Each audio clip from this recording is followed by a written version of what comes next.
Welcome back to the show. You're looking at pretty frightening images that we have obtained here on the Today Show exclusively, showing a 3.5-metre great white shark caught on a drum line just metres from a popular Gold Coast beach.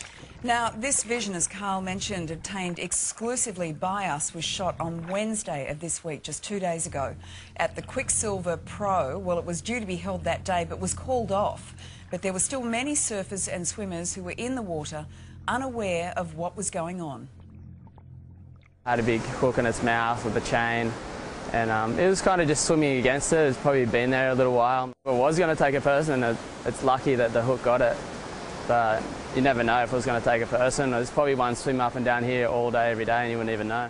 Yeah, so that was pro surfer Anthony Walsh, who is part of the Quiksilver Pro, and these pictures cast a new light over the shark culling debate. In Queensland, just as a point of order, drumlines have been used for decades, where they catch and kill about a dozen great white sharks every year. But did catching this particular great white save lives? We'll never know, obviously. But in terms of the debate that's raging in WA, as you know, Georgie, the culling debate is raging very strong over there. They've been very successful in Queensland, the drum lines, in terms of protecting beachgoers. There is opposition to them, but obviously they are a success. I suppose it's a case of whether or not you see that as a different thing to the whole idea of just purposely going out and targeting sharks, as opposed to if they venture towards shore, that without actual targeted human intervention, that is just the luck of the game for the shark. It's such a grey area, isn't it?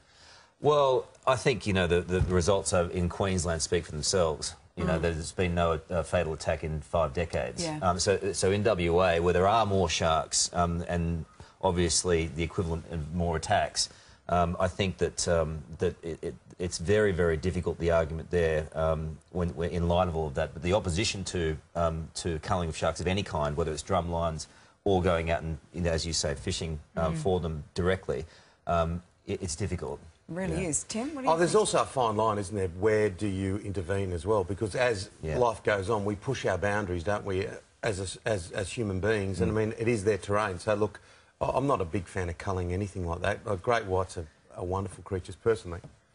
Right, so you'd be happy, would have been happy if that thing swimming around while you're in the water with your toes in the water. They are anyway. Well, no doubt they are. I get it on a stand-up paddleboard and I think, what's down there? But generally speaking, they don't go for human beings anyway, do they? It's only when you've got the gear on and you look like a seal. That's what I'm on my own here. I prefer the drum lines being out. So they don't like human flesh.